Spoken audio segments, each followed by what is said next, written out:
The narrow medieval alley glistens under the soft drizzle, each cobblestone reflecting flickers of torchlight.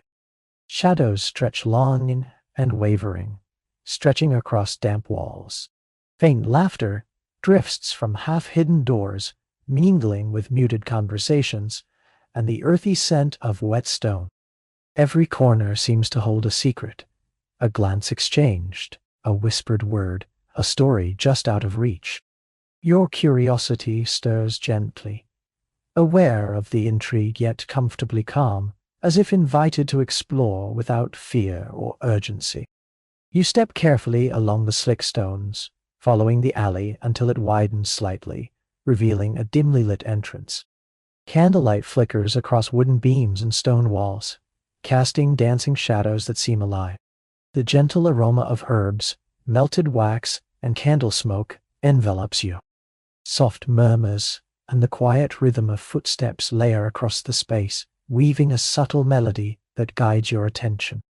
Doors creak softly, voices whisper, and each movement hints at unseen lives and routines, drawing you into the cadence of this hidden world. Notice the rhythm within. Figures move deliberately, gestures purposeful yet graceful. There's a quiet order here, a balance of human activity and the natural flow of the space. The brothel is alive, yet calm. Every glance, every soft step, every muffled word contributes to the tapestry of life unfolding gently around you. No detail demands urgency. All invites observation, reflection, and a growing sense of curiosity. Step inside a world both forbidden and strangely structured, where order and chaos coexist in delicate balance.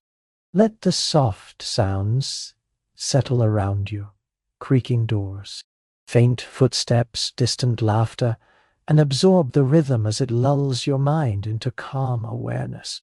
Focus on the small details, candlelight glinting on painted panels, soft rustle of garments, whispered conversations floating like gentle notes in the air. Each sensation adds depth without rush, drawing your attention softly. Maintaining engagement while preparing the mind for gentle drifting. Take a slow, deep breath. Feel your body relax as your thoughts align with the subtle movements around you. The ambient rhythm, shadow, light, sound becomes a companion, guiding curiosity without strain, inviting calm focus.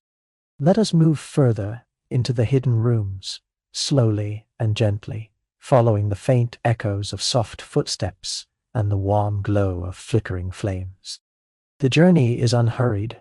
Each moment, each detail threads quietly into the story. Curiosity, calm observation, and gentle engagement coexist, setting the stage for the world unfolding ahead. Inside, the first thing you notice is not a face, not a voice, not even the doorway behind you, but the sound. A fire settles low in the hearth with a soft, steady crackle. Somewhere nearby, fabric brushes against wood. From farther in, there comes the faintest thread of music, so light it almost disappears into the walls before returning again. The room feels alive, but not restless. It breathes in a slow, measured way, as though it has done this for years and sees no reason to hurry now. Warmth reaches you gently from the fire. Candle wax softens in the air. Crushed herbs, dried long ago and tied in careful bundles, give off a quiet sweetness that mingles with smoke and old timber. As your eyes adjust, the room begins to open itself little by little. Embroidered cushions rest along benches polished by use. Dark wooden panels catch the candlelight in narrow bands, their carved edges glowing and fading as the flames move. On the walls, painted scenes suggest distant places most people here will never see. Pale hills, blue water, a city with towers rising into a gold sky. Nothing is displayed too sharply, nothing insists. The colors are softened by shadow. The details half hidden, and that softness makes the room easier to sink into. It is not grand in the way a palace is grand. It is intimate. Layered, made to be felt before it is fully understood, the sounds continue in gentle patterns, A chair shifts. A cup is set down. Low voices gather, drift, and thin out again. Someone crosses the floor with the unhurried confidence of long practice. Someone else pauses near the fire, hands briefly turned toward the heat before moving on. The workers do not rush. The clients do not need to speak loudly. Everything seems to move within an unwritten rhythm, as if the room itself teaches people how fast to breathe, how softly to step, how much of themselves to reveal. Even the smallest actions begin to feel part of a larger pattern. A curtain stirs, light slides across a sleeve. A whisper becomes a murmur, then fades into the warmth. And in that warmth, the sharper edges of the world begin to soften. The stone beyond these walls still holds the cold of the night. The streets still exist. So do the rules, the judgments, the hard realities waiting outside. But here, for a little while, those things blur at the edges. Light and shadow share the room without fighting each other. The body relaxes before the mind fully notices. Curiosity stays awake. But only just. It does not lean forward. It floats. It listens. It lets the room come closer on its own. This is where the deeper truth begins to show itself. The brothel is more than a place of transaction, more than a doorway men enter and leave behind them. It is a rhythm, a small society inside a larger one, a place where mood, status, habit, caution, weariness, performance, and ordinary human need all move together in subtle ways. Not openly, not dramatically, quietly, in glances, in pacing, in who sits near the fire and who stays near the wall, in who speaks first and who already knows they do not need to. The room holds all of that without explaining itself. So let the scene settle a little more. See the candlelight tremble across the wood. The hush that lives beneath the whispers. Imagine the warmth at your hands, the softened air, the faint perfume of herbs and wax. Let your breathing slow to meet it. Inhale gently. Exhale without effort. There is nothing to solve here, nothing to grasp too tightly. Only a room unfolding at its own pace, and your mind learning to follow it. If you stay with that rhythm, you begin to notice the people more clearly. Not all at once, but one by one, as though each life chooses its own moment to come into view. A figure near the hearth, another in the shadow of a painted wall. A quiet exchange too soft to hear, but not too soft to feel. And without quite realizing it, you are ready to move closer, to notice not just the room, but the lives within it. Notice the people inside, each with a story quietly unfolding as we move deeper. If you stay in this room a little longer, another truth begins to appear. For all the softness of the fire, for all the hush of fabric and candlelight, this world did not drift entirely on chance. It was not only secret, it was also structured. In many medieval towns, places like this existed inside systems of permission, payment, and quiet supervision. They were licensed, they were taxed, they were often placed where travelers passed, where soldiers waited, where roads carried merchants and pilgrims from one place to another. To modern ears, that may sound strange, but to the medieval city, it made a certain practical sense. If desire could not be erased, it could at least be guided into known streets, known doors, known hours. So beneath the warmth of the common room, there was a framework. Hours were observed. Certain days were quieter than others. Some doors opened only after dusk. Some business slowed on holy days. Rules touched everything gently but persistently, like fingers straightening a cloth already laid on the table. There were rules about conduct, rules about visibility, rules about where a woman could stand, when she must return, when the house should quiet itself again. Not every rule was fair, many were not. But fairness was not the point. The point was rhythm, containment, predictability, and predictability has its own kind of comfort. You can feel that comfort in the house if you listen for it. The same latch lowered at the same hour, the same footsteps crossing the floor before evening deepens, the same tending of the fire, the same smoothing of linen, the same checking of doors, The same small preparation repeated until repetition itself becomes part of the air. A place begins to calm the mind when it knows what it is doing next. The body responds to that, shoulders loosen, breathing slows. Even before a person thinks the word routine, they have already settled into it. For the workers, that rhythm mattered. It could not remove danger, but it could soften uncertainty. A known hour is easier than an unknown one. A familiar sequence of tasks is easier than chaos. Water carried, candles trimmed, benches straightened, ashes stirred, a quiet meal if there was time, a pause near the hearth before the next movement begins. In a world where much of life could turn sharply without warning, these repeated things formed a narrow kind of steadiness. Fragile, yes, imperfect, certainly, but real enough to be felt. Clients too entered that pattern. The house had its ways, and those ways lowered the strangeness of crossing the threshold. A regulated room feels different from a wild one. A place with habits, timings, and boundaries asks less of the nerves. It tells the body, without words, that this is not open chaos. This is a contained world, a watched world, a world with customs already in motion. That illusion, or partial truth, was part of the calm people came seeking, whether they understood it or not. Notice how even the silence here has shape. It is not empty silence.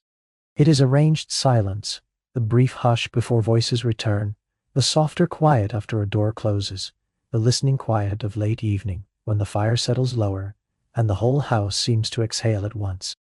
Pattern lives in those quiets as much as in sound. Pattern lives in the repeated creak of the same stair, the repeated glow of the same candles, the repeated turn of the same key. That is the gentle paradox hidden inside the house. The brothel could offer relative safety and structure within a harsher, more chaotic world outside. Not safety in any perfect sense, not freedom from judgment, danger, or hypocrisy, but a more immediate kind, a practical kind. The safety of boundaries, however narrow, the safety of known routines, the safety of a room that has learned, through repetition, how to hold human tension without letting it spill everywhere at once. And that matters more than it first seems. Medieval life was full of interruption, weather, illness, hunger, wars, authority, rumor. So when a place held to its rhythm, even quietly, even uneasily, that rhythm became a form of reassurance. The house knew its hours, the people knew their parts, the evening came, the evening passed, the same tasks returned, the same gestures followed. A person could live inside that repetition for a while and feel, if not peace exactly, then something close enough to rest beside. So let that feeling settle over you now. Hear the low fire, hear the muted room beyond the curtain, feel the softness of repeated things. Nothing here moves too quickly. Nothing asks to be solved all at once. The mind can loosen inside a place like this, because the place itself is holding its pattern. It is doing what it has done before. It will do it again. And once you begin to sense that structure, you are ready to notice the lives shaped inside it more clearly. Not just figures in candlelight, but people moving within rules, habits, and quiet negotiations that have become part of the walls themselves. Let's meet the people who make this world function, their lives intertwined with the rhythm of this hidden society. Let's meet the people who make this world function, their lives intertwined with the rhythm of this hidden society. If you let your eyes rest in the room a little longer, the figures within it begin to separate from the candlelight.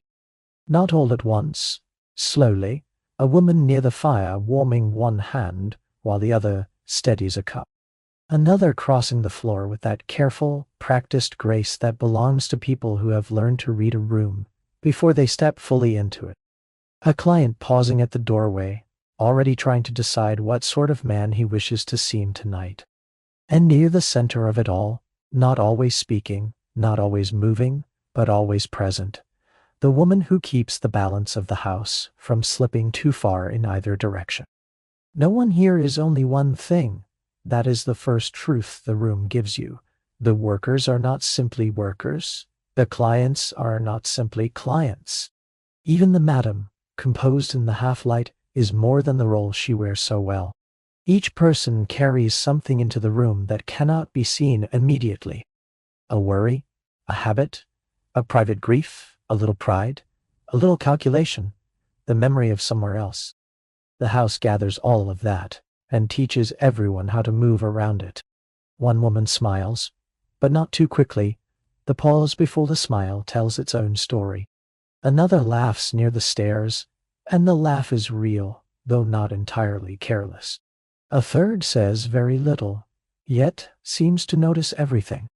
You begin to understand that much of life here depends on small readings and smaller adjustments. A shift in tone, a glance held a second too long, the way someone sets down a cup, the way someone avoids the fire and chooses the darker corner instead. Nothing is random for long in a place like this. The workers learn these patterns with their bodies. They learn how to hear strain in a voice that sounds polite, how to spot a man who wants company from a man who wants control, how to keep a conversation light when it needs to stay light, and how to let silence do the work when silence is kinder. Some of what they do is performance, certainly, but some of it is closer to instinct sharpened by repetition. They learn when to draw near and when to hold back, when to answer with warmth, when to answer with wit, when to move the moment along before it thickens into something heavier. There is skill in that, even if the world outside would not call it skill. And there is tiredness in it too. You can feel both at once in the room. A woman smoothing her skirt with absent fingers before turning back toward a table. Another lingering half a breath longer than needed by the hearth before stepping away again. Someone catching another woman's eye from across the room and, in that single glance, saying something like, "Take your time," or "I see him," or "Are you all right?" without speaking at all. These are not dramatic acts. They are small mercies, and small mercies are often what keep a place human. Then there is the madam. She rarely has to announce herself. The room already knows where she is. You see her in the timing of things. A word spoken softly at the right moment. A hand lifted just enough to call someone back from the stairs. A look toward the door before anyone else has noticed it open. She is watching the fire, the wine, the mood, the money, the fraying edges of patience, the places where laughter is helping and the places where it is beginning to fail. Her work is not only management, it is anticipation. The best thing she can do for the house is prevent trouble before trouble learns its own name. And the clients, when you look more closely, are not one shape either. One carries himself like a man who wants to be admired. Another like a man who hopes not to be noticed too clearly. One speaks too loudly because silence would leave him alone with himself. Another barely speaks at all, yet seems relieved simply to sit where someone will refill his cup before he asks. There are men who come seeking vanity, men seeking distraction, men seeking warmth, men seeking to forget the structure of the world outside. Not all of them know what they are seeking until they are already in the room. That is why the house feels less like a single story and more like many soft threads crossing in one place. Commerce is here, yes. Survival is here too. But so are embarrassment, habit, loneliness, wit, weariness, and the odd comfort of being briefly witnessed. A man may arrive convinced he is buying one thing and leave having leaned most heavily on another. Conversation, quiet, laughter, the chance to speak in a different voice than the one he wears outside. The workers know this, or sense it, even when they would never put it in words. And for all the calculation that lives under the surface, the room does not lose its warmth completely. Someone near the back table murmurs something dry and funny, and two women suppress a laugh that quickly becomes a real one. A client, for once, takes the joke against himself and smiles instead of bristling. A shoulder relaxes, a curtain stirs, the fire settles lower. These little turns matter. They soften the scene without erasing its strain. They let the room breathe, if you follow that breathing for a while, the whole house begins to feel like a smaller version of the city beyond it. The same hierarchy, only closer, the same bargains, only quieter, the same need for money, for safety, for attention, for protection, for relief. But here, because everything is gathered under one roof and held in the same warm light, those needs become easier to see. Less abstract, more human, the brothel mirrors the larger world not because it is separate from society, but because society has already entered with everyone who crosses the threshold. So stay with these people for another moment. Do not rush to name them too quickly. Let them remain what they are: tired, observant, funny, careful, guarded, practiced, human. Let the room hold them all together in its measured rhythm. Let the whispers remain low. Let the glances carry their quiet meanings. Let the warmth near the hearth do a little of the work. The house is not kind in every way, but kindness still survives inside it, sometimes in a look, sometimes in a pause, sometimes in nothing more than someone understanding when not to ask a question. And that softness is part of what makes the harder truth feel harder when it comes. Because even here, even in a room shaped by habit and careful reading, order is fragile. It holds until it doesn't, yet beneath the surface, tension and the shadow of danger remind us of the fragility of order.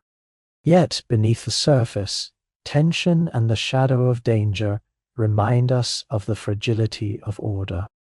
Not every danger in a house like this arrives with raised voices, heavy boots, or a door flung open too fast. Some dangers move more quietly than that. They linger in the air. They pass from cloth to skin, from breath to breath, from one long night into the next. In a room where warmth gathers people close, where candles burn low and bodies share the same small spaces, the fear of illness never sits very far away. It does not always speak its name. Sometimes it is only a cough that comes twice instead of once. A face that looks too warm near the fire. A pause before someone reaches for a cup that another hand has just set down. So the house learns its own careful habits. You can feel them in the quieter motions, the ones no one announces. A basin carried out and brought back, linen shaken, folded, turned, then judged by a practiced eye. Herbs drying near the mantle where the warmth can draw out their scent. A cloth dipped, wrung, and used again. Not perfect cleanliness. Not anything so certain or modern. Only effort, repeated effort, the old kind, made from whatever can be gathered, whatever can be afforded, whatever people have learned to trust because they have little else. Vinegar, rosemary, lavender, sage, a little washing, a little airing, a little hope laid over the evening like another layer of fabric. The century does not make these things easy. Water cools quickly. Candles cost money.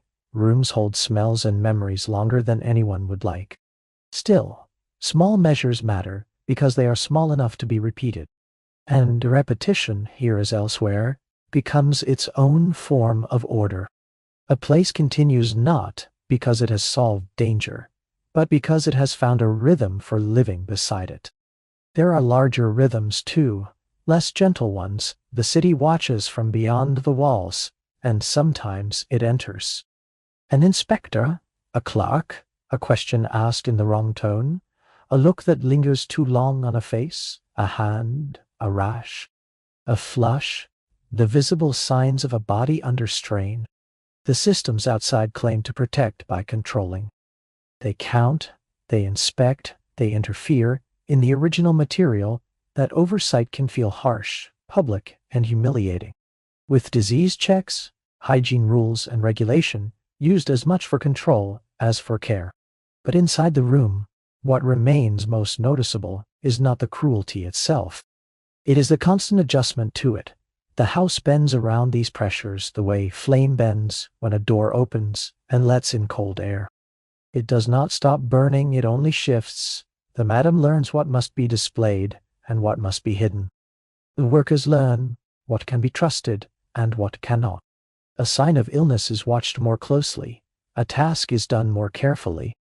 A room is aired if it can be aired. A cloth is rinsed if it can be rinsed. Someone keeps going because there is no real choice except to keep going. And strangely, even here, there is something restful in the pattern of that care. Imagine the softened scent of herbs warming above the hearth. The low fire making the room gentler than the street outside. The familiar motions of hands at work without hurry. Folding, wiping, checking, stirring, setting things back in their places. No drama, no sermon. Only the quiet domestic rhythm of a house trying to hold itself together for one more evening. Let your attention rest there, on the herbs, on the faint vinegar in the cloth, on the slow rise and fall of the fire, because even in spaces built around indulgence, subtle regulation shapes what happens next. It limits, preserves, delays, contains. It does not erase danger, but it gives the evening a frame. Without that frame, everything frays too quickly with it. The candles are lit again. The bench is warm again. The whispers return at their usual hour. The house continues in the measured way it knows. And that is enough. For now, enough for the mind to loosen a little. Enough for the room to breathe. Enough for the room to breathe. Enough for the story to move from caution into rhythm, from guarded stillness into the familiar unfolding of the night. Fire, cloth, footstep, murmur, pause, the house gathers itself, and evening begins to take its usual shape. Now, let's follow the rhythm of a typical evening as it unfolds quietly and predictably. Now, let's follow the rhythm of a typical evening as it unfolds quietly and predictably. Evening does not fall on the house all at once. It gathers slowly, almost kindly. The last gray light loosens from the windows. Candles begin to matter more than the sky. The fire is stirred, not into brightness, only into steadiness. A chair is turned slightly toward the hearth. A cup is set out. A folded cloth is moved from one table to another. The house prepares itself in small motions. And each motion feels familiar, as though it has been done this way so many times that the room now remembers it on its own. Then comes the first knock. Sometimes it is hardly a knock at all, only a pause outside, a shift of weight near the door, a hand on the latch. Then not yet inside. No one rushes to meet it.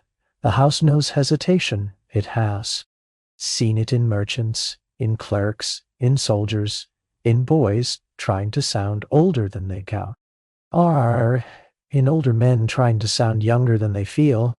At last the door opens. A little cold slips in, a little road dust, damp wool, leather, night air. The figure enters, and the warmth closes quietly around him. A greeting is offered, but softly, sometimes with words, sometimes with only a nod, a look, a hand indicating the bench near the fire, the place where a cup may soon appear. The beginning of the evening is rarely loud. It is made easier than that. A man is given a moment to become part of the room before the room asks anything of him. That moment matters. A house like this understands that what enters through the door is not only appetite. It is fatigue, pride, loneliness, restlessness, curiosity, the wish to be noticed, the wish not to be noticed too much. Then the pattern begins again. Another step outside, another pause, another opening of the door, another figure crossing from cold into warmth, the same small exchange, the same brief reading of the face, the clothes, the hands, the voice, the same invisible measurement. How much coin, how much caution, how much patience, how much trouble. Repetition settles into the room so lightly that it becomes part of the comfort. Someone enters, someone waits, someone is seated, someone is watched. Someone is approached. The house does not hurry, and because it does not hurry, the people inside begin to soften into its pace. There are levels to the evening, though no one needs to explain them aloud. One man pays first for wine, warmth, and time to sit near the fire without questions. Another asks, with carefully arranged confidence, whether there is a quieter room upstairs. Another lets his purse be seen before he speaks, as though payment itself might save him the trouble of speaking well. Another counts before he even sits down. Some have enough to spend without looking. Others must touch every coin twice. The workers know the difference quickly. They hear it in the first sentence, in the way a purse is loosened, in whether a man looks around the room or tries not to. So a cup appears for one, a joke for another, distance for a third, gentleness for the traveler still carrying the road on his shoulders. None of these gestures are large. All of them matter. Coins begin to move, but even that is softened here. They are not thrown if the room can help it. They are laid down, weighed by touch, slid across wood, taken in with a quietness that preserves the illusion that nothing crude has happened. Though everyone knows better. Payment opens certain possibilities. A place by the fire, a longer conversation, better wine, more privacy, more time. A different room, a curtain instead of a bench, a door instead of a curtain, if the house has one to spare. The evening has its tiers, its gradations, its little ladders of comfort, and people climb them according to purse, mood, and what the house believes they can be trusted with. The madam shapes all of this without seeming to disturb it. She does not need to interrupt the rhythm. She is already part of the rhythm. Her glance moves from the door to the hearth, from the stair to the corner table, from the clients to the women, and back again. She knows who should remain in the common room a little longer. She knows who may be shown upstairs. She knows who has had enough wine and who has not yet said what kind of evening he truly wants. She notices when the room leans too far one way and quietly tips it back toward balance. A word, a nod, a small delay, a slight redirection. That is how order survives, and the loop deepens. A man enters. He waits. He is received. A worker sits beside him, but not too close at first. Questions begin. Old questions, useful questions. Where have you come from? Are the roads bad? How long will you stay in the city? Did the rain catch you? Have you eaten? Do you want wine? The questions are simple enough to calm a man and revealing enough to place him. While one conversation opens, another folds itself closed. While one curtain is drawn back, another settles. A pair of footsteps goes upstairs. Another pair comes down. A chair is left warm, then reclaimed. A cup empties, then fills again. Nothing repeats exactly. That is why the repetition never hardens into boredom. A merchant may want to feel admired after a day of being treated as a ledger with legs. A soldier may want quiet more than play, because command has already filled his ears for too many hours. A young student may arrive rehearsing boldness and then blush at the first real smile. A widower may only want to hear another voice answer his own. A nobleman may expect the room to bend farther than it should. A local man may want familiarity. A traveler may want anonymity. The details change. The rhythm remains. Greeting, waiting, watching, offering, choosing, paying, withdrawing, returning. A worker near the hearth smooths her sleeve, glances once toward the madam, and receives the smallest sign in return. Another laughs at something she has surely heard before, but the laugh is skillful enough to let the man believe it belongs only to him. Someone by the wall speaks in a voice that grows softer as it goes on, relieved by being listened to. Someone else says very little, but stays longer than he meant to. Around all of this moves the true exchange, which is not always the one declared. Sometimes what is bought is not what is needed. Sometimes what is needed arrives by accident. Company, warmth, a listening face, a little patience, a little illusion. Sometimes even a little kindness. And through it all, the workers keep reading. They read the room. They read the hands. They read the silence between one sentence and the next. They learn when silence will soothe and when it will thicken. They learn when to answer with wit, when to answer with warmth, when to move the moment along before it sours.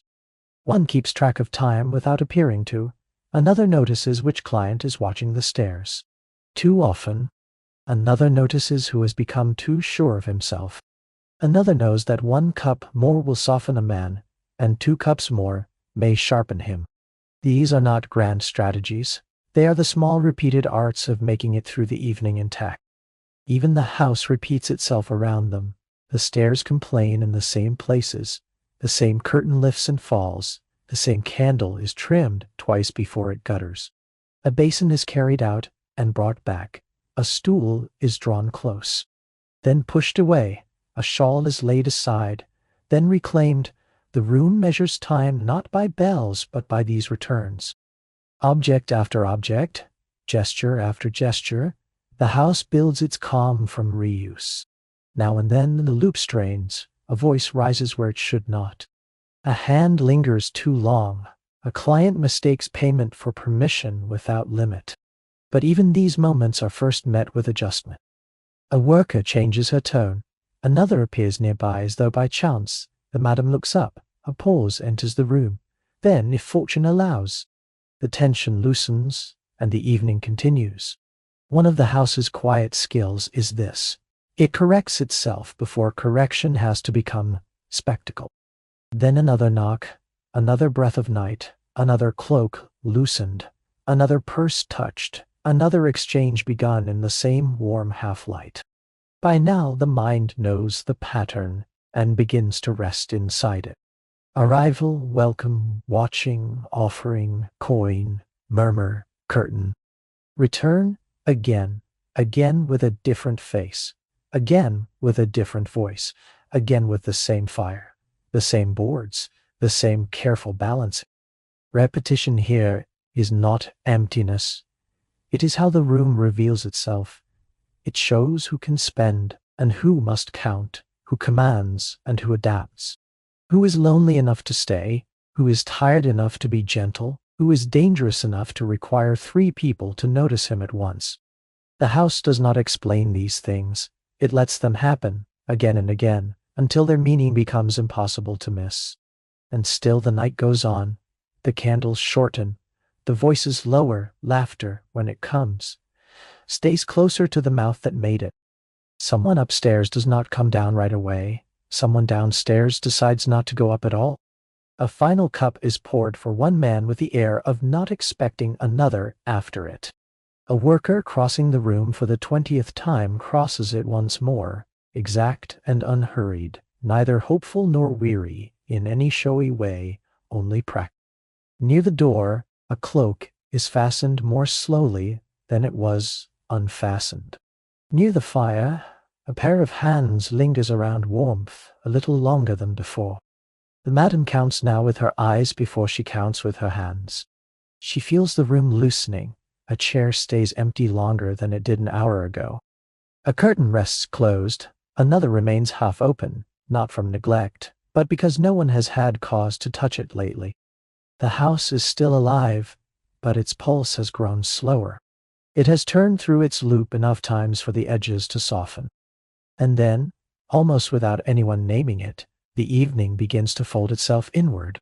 Not abruptly, quietly, the way embers settle, the way footsteps become fewer but more distinct, the way a room exhales when it knows the hardest work of holding itself together is nearly done.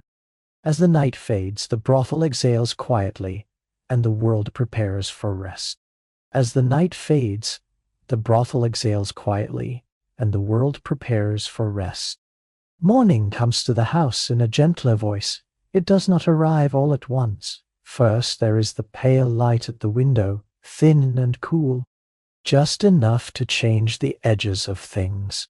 Then the fire, no longer lively, only warm in places. Then the room itself, slowly giving up the secrecy of candlelight and showing what remains.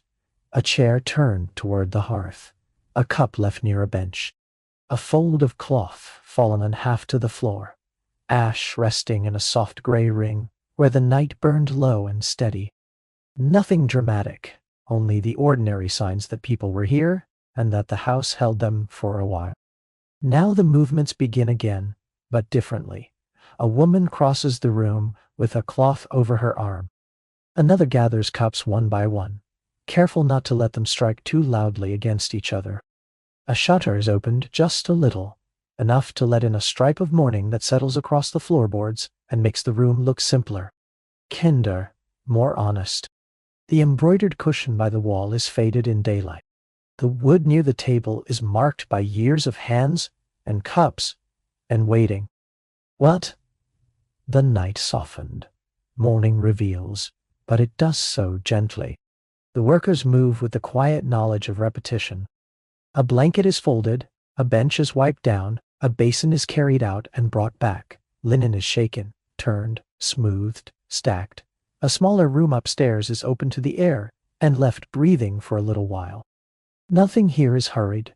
No one performs for the morning. The house no longer asks for charm, only tending and tending. After a long night, can feel almost like relief. The air changes too. Less wax now, less smoke, more coolness from the window. More clean water, a trace of vinegar on a cloth, rosemary somewhere near the hearth. The scents are plain, useful, familiar, so are the sounds. Water in a basin, fabric against wood, a latch lifted, a soft step on the stairs, the room, which in darkness moved by whispers and negotiation, now moves by smaller domestic music. There is comfort in that smaller music. One woman pauses by the fire, warming her fingers before going back to work. Another finds a ribbon near a chair and places it on the mantel without asking whose it is. She already knows. Someone leaves a crust of bread on the table where tired hands will notice it later. Someone says something low and dry, and another woman smiles without looking up from the linen she is folding. These things are easily missed if you are looking for grand gestures. But the house is not held together by grand gestures in the morning. It is held together by small recognitions, by knowing when to speak, by knowing when not to ask, by remembering what belongs to whom, by making room for another person's tiredness without naming it. The night has not solved anything. The city is still outside. Debt is still outside. Illness, judgment, uncertainty, all of it remains. But morning places these heavier truths a little farther away, just for a time. It asks for smaller things instead. Straighten the coverlet, wipe the table, rinse the cup, mend the hem if it can be mended. Open the window, feed the fire a little if there is wood to spare. There is mercy in small tasks after large ones. A body can return to itself through repetition. Upstairs, a worker smooths a bed with both hands, pressing order back into the room one line at a time. At the window, another untangles her hair, not with vanity now, but with habit, with patience, with the quiet need to feel like herself again. Near the stairs, someone sits for a moment longer than she intended, and no one tells her to rise. The house knows the value of those extra moments. It gives them when it can, and in these calmer hours, speech changes. It becomes lighter, smaller, more inward, not confession exactly, just fragments. A complaint about the damp, a remark about the weather turning. A memory of a market in spring. A joke about a man who talked too much and tipped too little.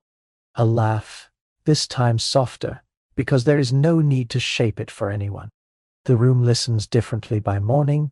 At night it listens outward. Always reading, always adjusting.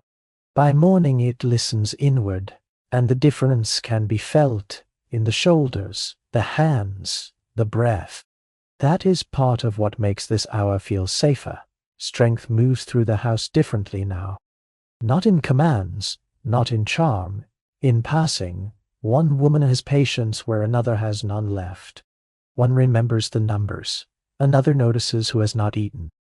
Another can lift the mood with one well-timed remark. Another says almost nothing, but stands nearby in a way that makes silence easier to bear. No one carries the whole weight alone for long, if the morning is kind. It passes from person to person in small, useful portions. The room reflects that shift. The curtains hang open without meaning anything by it. The stairs no longer hold expectation, only the memory of it. The same walls that contained the hush of the night now contained softer sounds. Cloth folded over an arm, water poured into a basin, a drawer opening, a window latch settling back into place. Even the floorboards seem less secretive in daylight. The house loosens, not fully, never fully, but enough for breath to deepen, enough for hands to slow, enough for someone to stand in the window light for a quiet moment and belong to herself again. You begin to understand that what returns here each morning is not happiness exactly, and not safety in any perfect sense. It is something smaller, steadier, and perhaps more believable than that. It is the return of order through care, the return of self through habit, the return of warmth through company that does not demand too much. A cup, a cloth, a chair put back in place, a shoulder brushed in passing, a silence shared without discomfort. The house rebuilds itself this way, one small kindness at a time. So let the morning settle around you. Let the pale light spread over the boards. Let the scent of herbs and clean water replace the heavier perfumes of the night. Let the room become simple again, a place of wiping, folding, airing, mending, pausing, a place where no one needs to be more than tired, human, and briefly at rest. The cadence is still there, only gentler now. Night had its loop of arrival, payment, movement, return. Morning has its own loop. Gather, rinse, fold, open, breathe. Sit, rise, begin again. The same house, the same people, a softer turn of the wheel.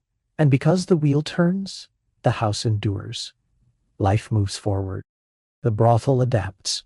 Daily rhythms continue gently. Life moves forward. The brothel adapts. Daily rhythms continue gently.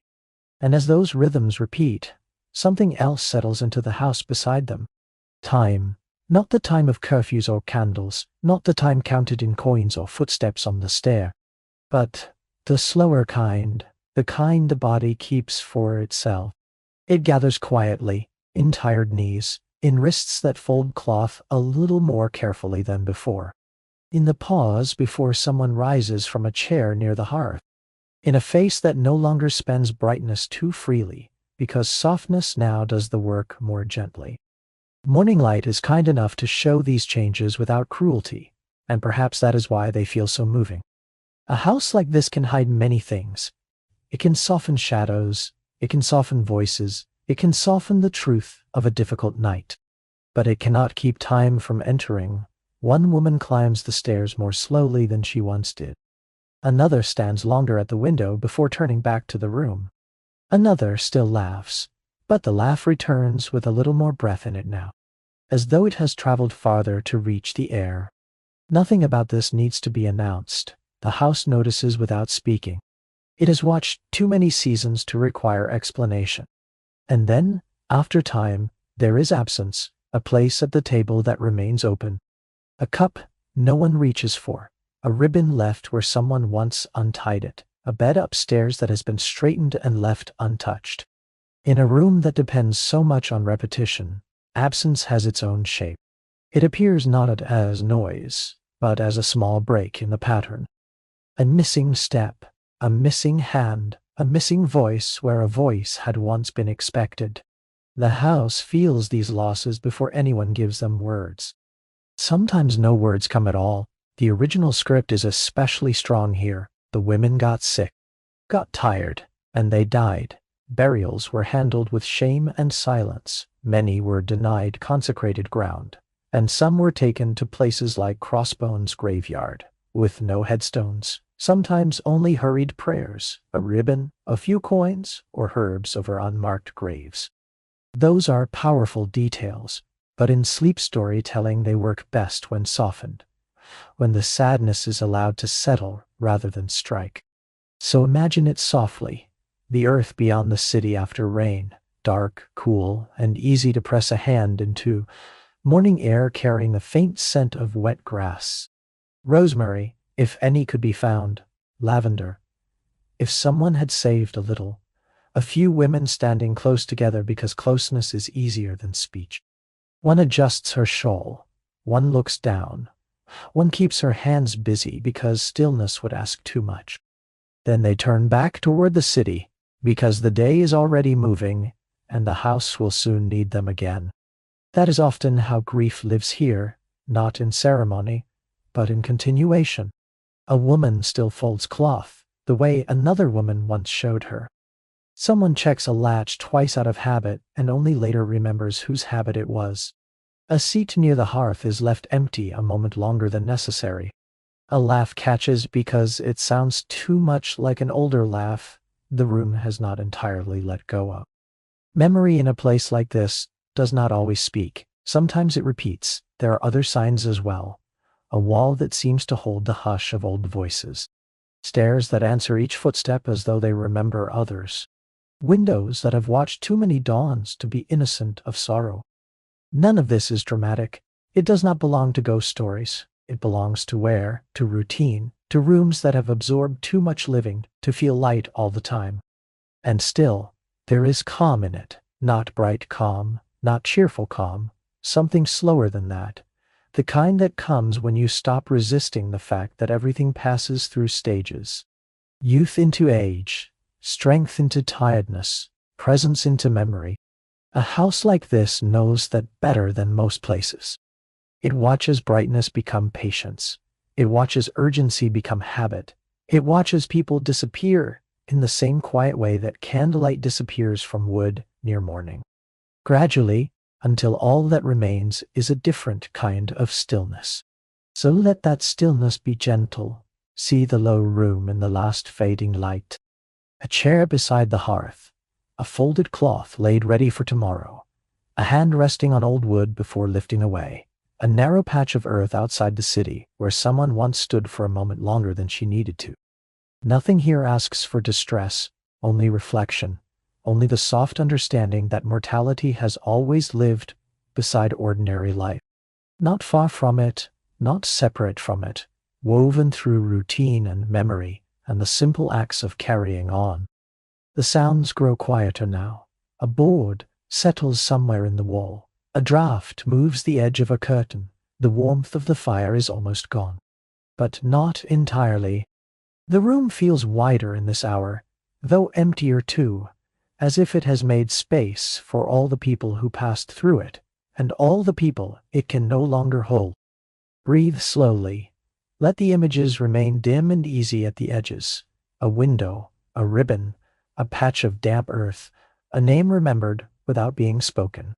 A little rosemary, a chair turned toward a hearth that has nearly gone dark. Sadness is here, yes, but it is quiet sadness. The kind that sits down rather than cries out. The kind that lets the mind drift instead of tightening around it. Even after departure, memories linger softly in the halls and hearts. Even after departure, memories linger softly in the halls and hearts. And memory is not the only thing a house like this keeps. Sometimes it keeps names, not spoken loudly, not written where everyone can see, only half heard, half held, like the warmth that remains in a room after the fire has gone low. In a place where people feel hidden, words often loosen without meaning to. A nobleman lowers his voice too late. A servant waits outside too long with a folded note tucked in his sleeve. A guest by the hearth mentions a city, a road, a meeting, and then moves on too quickly, as if speed could gather the words back. But the room has already heard them. That is how the quieter kind of intrigue begins here. Not with a shout, not with a threat, only with listening.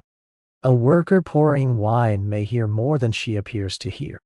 A madam by the fire may remember more than she ever repeats.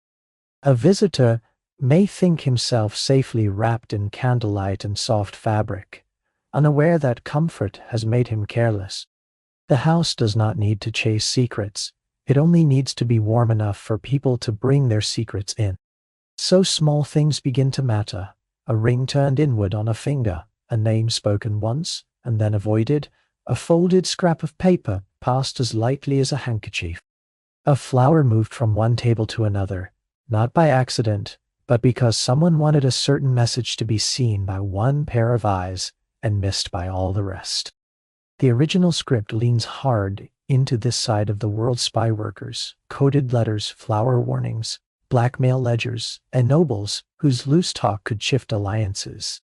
Here, though, it is better to let that mystery remain soft. Imagine it gently: low candlelight on the table, a cup left half full, a quiet voice near the stairs, someone pretending not to listen while listening very carefully, a servant smoothing his sleeve where something thin is hidden in the hem, a worker remembering a name because names have value, even when no coin is placed beside them. No one rushes.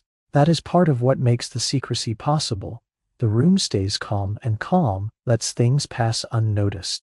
Even power changes shape inside a room like this. Outside, a noble may be loud without rank and certainty. Here, he grows easier, warmer, less guarded than he means to be. He wants to be admired. He wants to be heard. He wants, for a little while, to stop carrying himself so carefully. And in that softening, pieces of him slip loose. An alliance, a complaint, a debt, a grudge, a journey not yet announced. Nothing dramatic needs to happen. It is enough that someone hears and someone remembers. So the house becomes more than a place of warmth and transaction. It becomes a small crossing place where survival and power meet each other quietly. Not like a court, not like a chapel, not like a barracks. Something softer than all of those, and in its softness, sometimes more revealing. People say more when they do not feel questioned. They reveal more when they believe no one important is listening. And often, no one important is only someone observant. Only someone tired but careful. Only someone who has learned that in a world built on unequal exchanges, knowing can be its own small shelter. So, let the intrigue remain at that level, a murmur under the evening.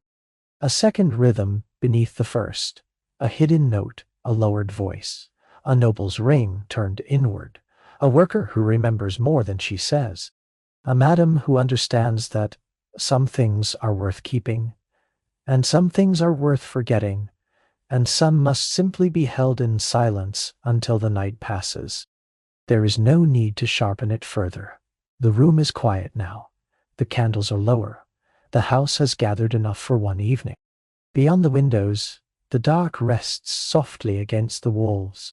Inside, the whispers grow fewer, then softer, then thin enough to become part of the hush itself. The night quiets. Whispers fade into silence. The night quiets. Whispers fade into silence. Now the candles grow smaller. Their light no longer reaches far across the room. It stays close to the wax, close to the wood, close to the last warm places where evening has not fully let go. The fire has settled into a low red hush. No flames rise with urgency now. Only embers remain, patient and dim, holding their heat the way old rooms hold memory. The benches stand still. The cups have been gathered. The curtains hang softly, no longer stirred by hands or passing figures. One by one, the rooms have emptied until tranquility no longer feels like an absence, but like something that has quietly arrived and chosen to stay. This is the softest hour. The boards no longer answer to many footsteps. If a sound remains, it is only the faint settling of timber. A quiet shift somewhere in the wall, the smallest movement of air near a shutter not fully closed. The whole house feels wider now, simpler. What had been layered with glances, voices, decisions, and negotiations has thinned into light, shadow, and stillness. Even memory seems quieter here, no longer pressing forward, only resting in the corners where it has always lived. That sense of the house, remembering of low rooms, stairs, and old wood, holding what passed through them, comes directly out of the original ending. Where the house is quiet, the candle still flickers, the laughter is gone, and what remains is the echo. Picture the common room as it is now. The last candle near the hearth, a folded cloth left ready for morning, a chair turned toward the fire. Empty at last, the window dark, holding only the faint reflection of the room itself. No one asking anything, no one watching the door, no one counting. The night has done what it came to do, and now it is passing on, leaving the house lighter than before, even if only by a little. Somewhere upstairs, a floorboard cools. Near the hearth, the scent of old wax lingers with the gentlest trace of herbs. Rosemary perhaps, lavender perhaps, or only the memory of them, warmed earlier in the evening, and still resting in the air. There is something calming in a room after it has finished being needed. It does not try to prove itself anymore. It simply remains. Warm where warmth is left, quiet where quiet has gathered, enough. And the house remembers in its own quiet way, not in judgment, not in sharpness, only in layers. The wood remembers hands opening and closing doors. The stairs remember careful steps. The rooms remember laughter. Tired shoulders near the fire. Cups held for comfort more than thirst. Glances exchanged when words were too much. The original ending does this too, turning the brothel into a place that remembers the ones who worked. The ones who laughed. The ones who didn't make it out, before easing into sleep. Here, that memory is gentler. For all it has held, peace still descends on the room. So let the peace descend on you as well. Let the face soften first, the jaw unclenching, the forehead growing smooth, the small spaces around the eyes becoming still. Let the shoulders settle lower, let the hands rest, let the chest soften, let the breath move slowly, without effort. There is nowhere to go now. Nothing to anticipate, nothing left to hold up, only quiet. Imagine the last ember dimming in the hearth. Imagine the hallways empty, the doors resting in their frames, the curtains unmoving, the candlelight fading so slowly that the eye barely notices the change. If an image remains, let it remain simple: a chair by the fire, a ribbon on the mantel, a folded cloth, a quiet window, a room at rest. You do not need to keep every detail now. Let the streets fade first, then the door, then the stair, then the last small glow of the embers. Let the house grow quieter and smaller, as if it is settling into the distance while you settle more deeply into rest. This world has held its stories for a long time tonight. It held them for you too, not to sharpen thought, but to soften it, not to burden the mind, but to slow it. The halls, the fire, the footsteps, the whispers, the pauses, the small kindnesses, the quiet endurance of people moving through a difficult world, all of it has led here, to this gentler hour where nothing more is required. Only rest, only softness, only sleep, waiting patiently at the edge of the room.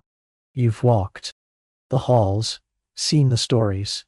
Now let your mind drift to sleep.